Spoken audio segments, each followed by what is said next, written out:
Со интересни културни перформанси за животот и делото на Васил Главинов, денеска се одбележаат две значајни годишнини: 145 години од раѓањето и 85 години од смртта на велешкиот борец за работнички права. Учениците од основното училиште што го носи името на овој деец, на мощен оригинален начин го доближија делото на Главинов во автентичен амбиент во неговата родна куќа. Несомнено добро го прикажаа животот на Главинов во и надвор од столарската работилница. Ајде, викнете едно од нашите краишта. Што вре да ви е страх?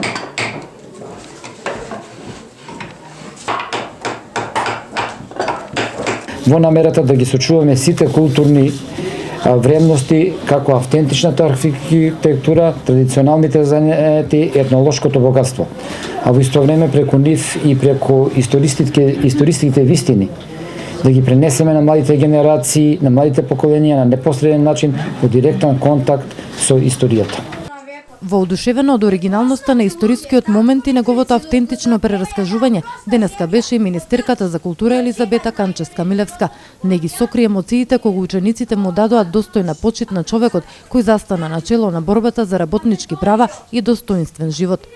Вистина денеска сум многу, мислам вака позитивно и се уште под импресија од сето она што можев да го видам од сите ученици кои што ни дадоа еден краток осврт и приказ на историскиот и културниот развој на Македонија, на историјата на нашата држава.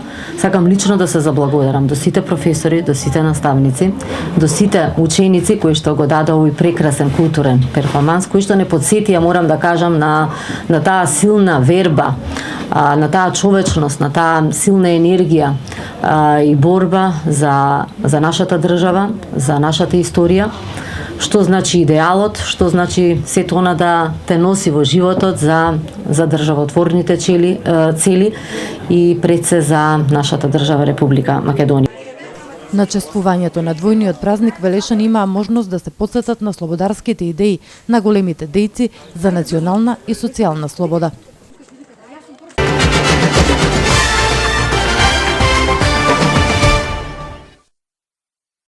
Мал пат на бројот на слободни работни места во градот. Ако во претходните недели константно имаше над 90, денеска бројката е 77.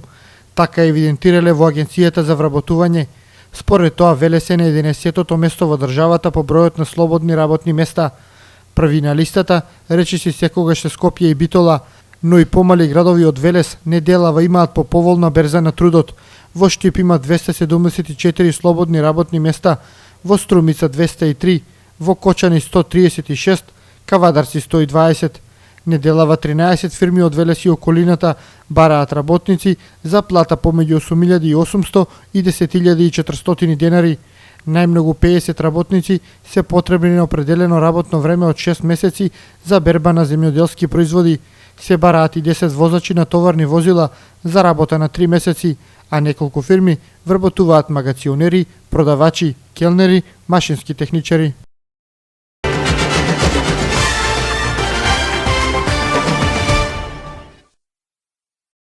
Акцијата Македонија земја на розите е добра, но ако сакаме подолгорочни ефекти против деконтаминацијата на почвата и почиста животна средина, потребни се континуирани акции во таа насока.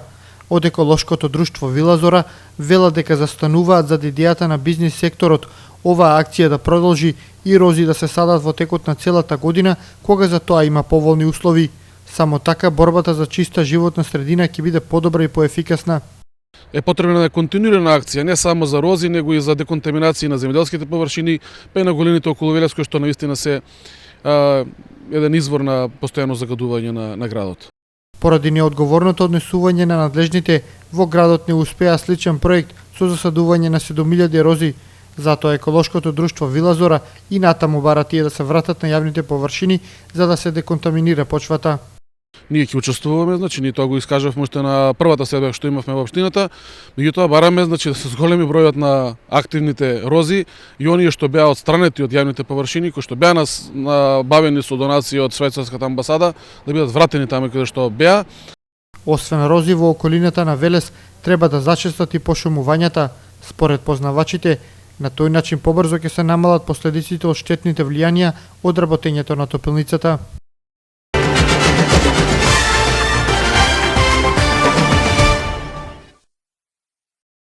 Отстранете сметот кој зад себе го оставија камперите покрај Младост. Јавното комунално предпријатие ја исчисти дивата депонија.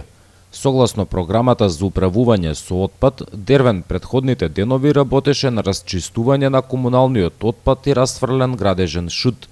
Предходно овој простор беше претворен во огромна депонија. Откако собствениците ги отстранија камповите, останаа купишта смет, трски, душеци, пластика. Инаку со акцијата за расчистување беше опфатен и брегот на езерото.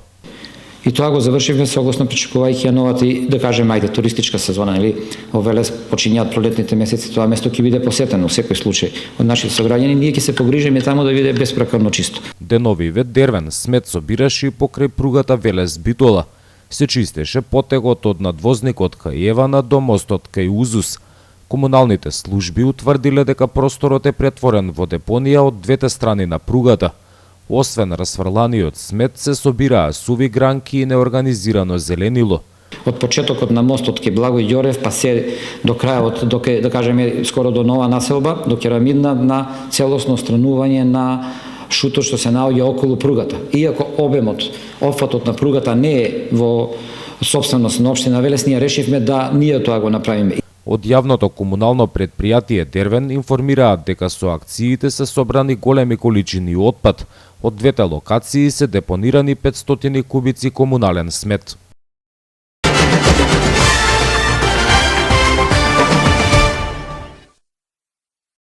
...2013 година беше успешна за општината со реализирани над 120 проекти.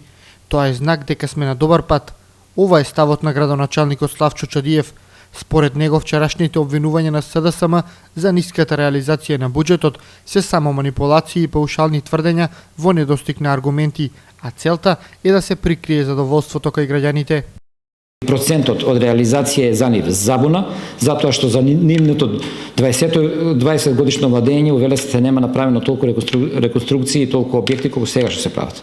Нема општина, не во Република Македонија и пошироко други државни институции и држави, каде што не прават по неколку ребаланси согласно потребите и законските определби. Јас ќе ги потсетам нека се осврнат на периодот што Мило да го кажа 2000-2009 година, колку пати се направени ребаланси. Една година имаше дури и 3 ребаланси.